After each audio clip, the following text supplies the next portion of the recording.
Bonjour à tous et joyeuse Pâques. Bienvenue pour cette nouvelle émission de Demain vous appartient. Nous allons revenir sur les événements de la semaine écoulée pour les deux feuilletons, puis nous terminerons par la rubrique Actualité. C'est parti pour le résumé de Demain nous appartient en images.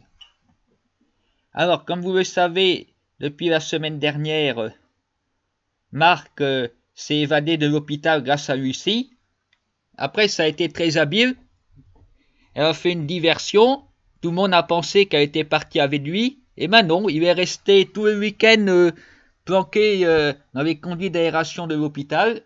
Et il va réussir à partir pour la rejoindre dans une église où ils ont décidé symboliquement de se marier. Rien que tous les deux. Personne pour officialiser ça. Monsieur le maire de Sète n'a pas été pris en otage pour célébrer l'union. Une union que beaucoup considèrent plus pour le pire que pour le meilleur.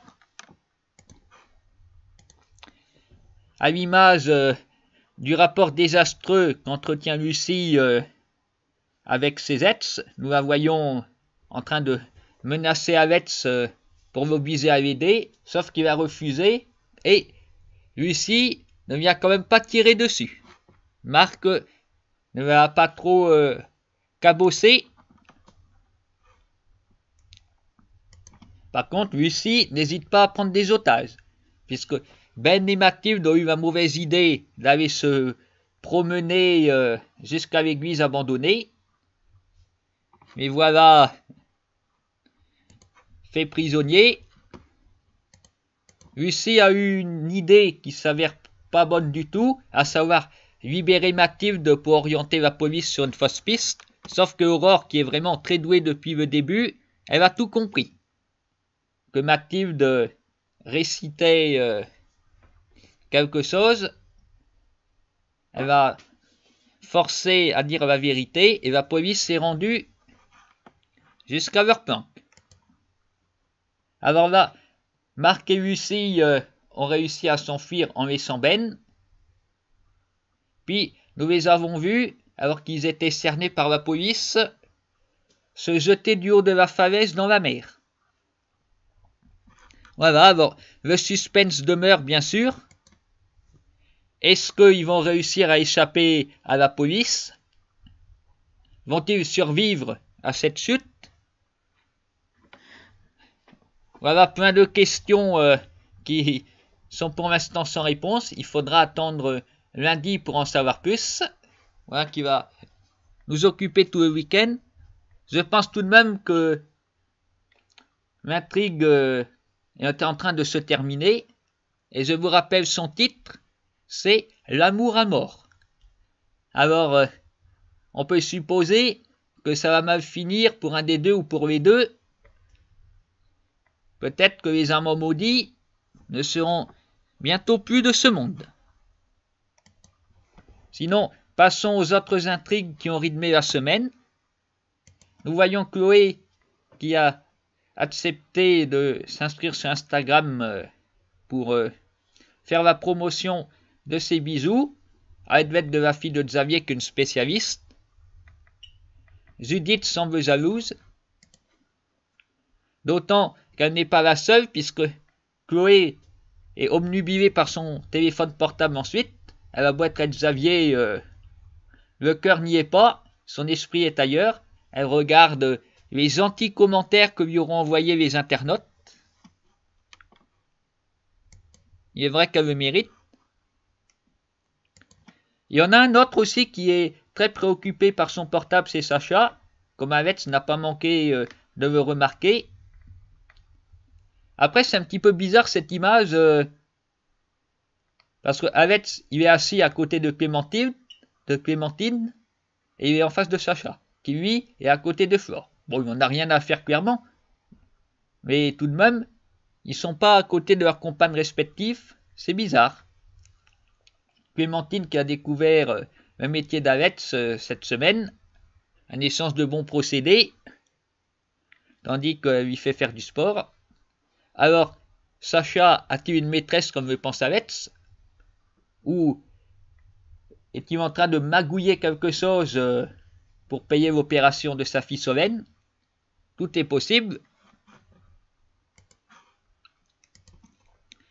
Nous aurons vu Bart devoir subir la venue d'un inspecteur sanitaire avec qui ce sera monté désagréable. Alors ce dernier a ordonné de mettre le Witherspoon aux normes, sinon il le fermait, mais Flore est intervenu en payant de sa personne pour que l'inspecteur qu'elle connaissait se montre conciliant avec Bart. Il aurait sans doute pu éviter ça s'il avait été plus accueillant. Enfin, c'est une leçon pour lui. La prochaine fois qu'il y a un inspecteur, il ne faut pas hésiter à lui faire la danse du ventre.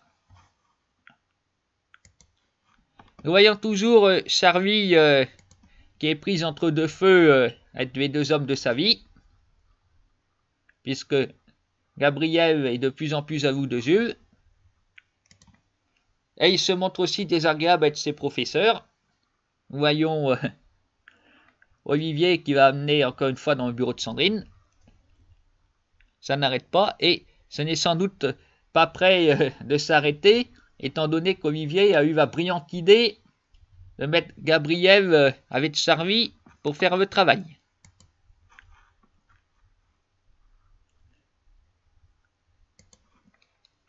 Sinon, pour ce qui est d'un autre travail en duo, Timothée et Isam ont finalement réussi à trouver un accord, puisqu'Isam veut passer plus de temps avec Manon. Timothée a accepté.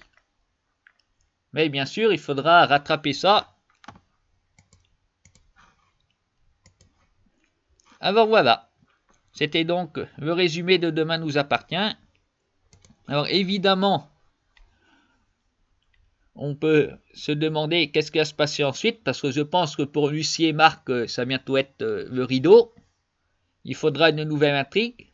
Alors, qui va nous avancer? Peut-être Sacha qui est occupé au téléphone, à moins qu'après les filles de Xavier aussi occupent davantage le devant de la scène. Je ne sais pas, toujours est-il qu'elles ont disparu du générique cette semaine. Avant d'arriver, elles y étaient, maintenant n'y sont plus. Une mauvaise gestion de générique sans doute. Passons maintenant au résumé de l'autre série. Alors, comme vous le savez, dans Ici tout commence, le chef Benoît de Lobel continue de donner ses cours de cuisine à ses élèves.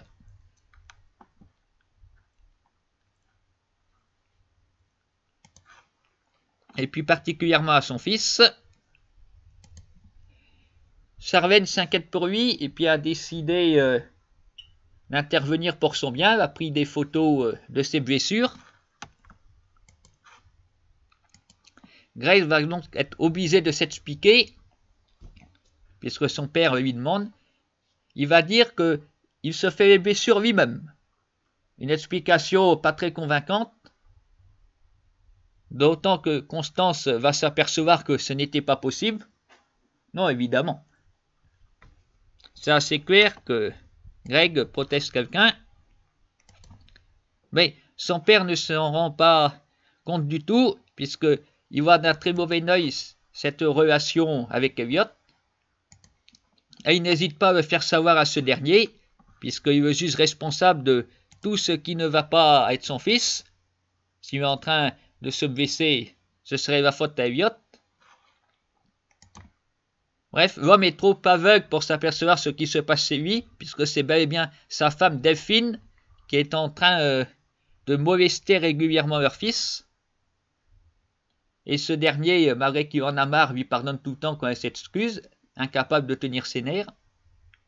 Ça ne m'étonne pas, puisque c'était elle que nous avions retrouvée auprès de Greg avec la tête pleine de sang. Elle a appelé des secours en disant « Je ne sais pas ce qui s'est passé, je ne sais pas ». Oui, moi je pensais le contraire. Elle savait très bien, elle était responsable. Et malgré ça, elle n'est pas capable de se contrôler après. Comme dit Elliot, il est temps de faire quelque chose pour le bien de Greg. Que sa mère soit envoyée en hôpital psychiatrique. Après, c'était parfaitement logique aussi, il n'avait pas de blessure avant que les parents arrivent. Tout le monde pensait au père, en tout cas les personnages. Et ben non, ce monsieur viril n'est pas quelqu'un de violent. La preuve, il n'a pas frappé Elliot non plus. Autre père pas sympa, Tessier, puisque il se montre très désagréable avec son fils notamment et toujours avec les élèves. Mais cette fois, Mehdi a décidé de se rebeller contre lui. Un acte héroïque qui a plu à Hortense, qui a décidé de le séduire. Mais va-t-elle y arriver? Parce que Mehdi n'a plus beaucoup de temps à vivre. Déjà qu'il n'est pas heureux de reprendre les cours en commun avec tout le monde. Alors, va-t-il se consacrer à la bagatelle ou faire comme Timothée? Voilà, le travail avant tout. Lui veut faire son dessert signature avant de mourir.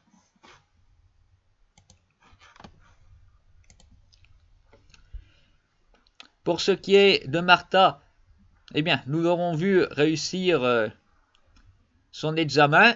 Elle a reproduit fidèlement la recette sans être virée. Elle n'aura donc pas eu besoin de l'aide de Kevin, ce qui ne l'empêchera pas de continuer les cours pour lui apprendre à lire.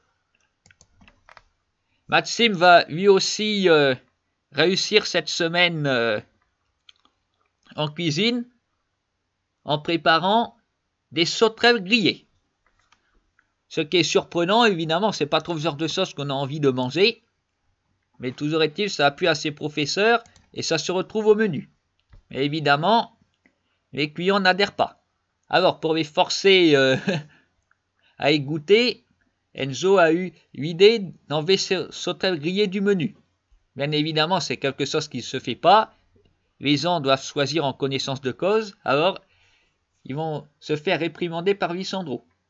En fait, encore une fois, c'est vraiment le duo Enzo et Maxime, toujours les deux qui se font engueuler d'une semaine à l'autre. Quand il y a le critique culinaire, Maxime y prend aussi alors que c'est Enzo qui a foiré. Là, c'est Enzo qui efface le menu. Ben, ça retombe encore sur Maxime parce que c'est sa recette. Je crois que Maxime devrait peut-être un petit peu changer de meilleur ami. Il porte la poisse. Nous aurons vu une autre situation marrante pour le 1er avril. Clotilde a trouvé spirituel de faire croire à Guillaume qu'il y avait un rat dans les cuisines. Alors lui, il va remuer ciel et terre pour retrouver l'animal qui n'existait pas. Voilà. Un gros poisson rat d'avril.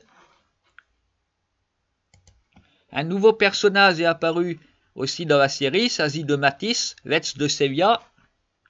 Et Jérémy n'est pas ravi de rencontrer cet individu.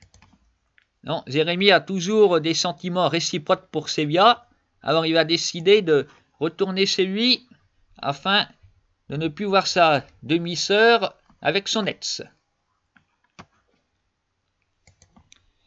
Voilà, alors je pense que cette intrigue dans Ici que tout commence est sur le point de se terminer, pour la simple et bonne raison que le CDD de 3 semaines de Benoît de Lobel arrive à son terme.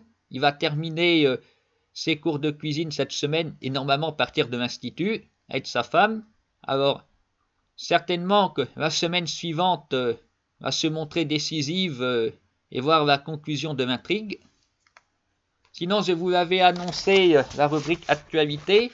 Alors, regardez bien, jeudi prochain sur TF1, vous pourrez retrouver Frédéric Diefenthal, donc alias le proviseur Antoine Myriel, dans le feuilleton Léo Mattei, Brigade des mineurs.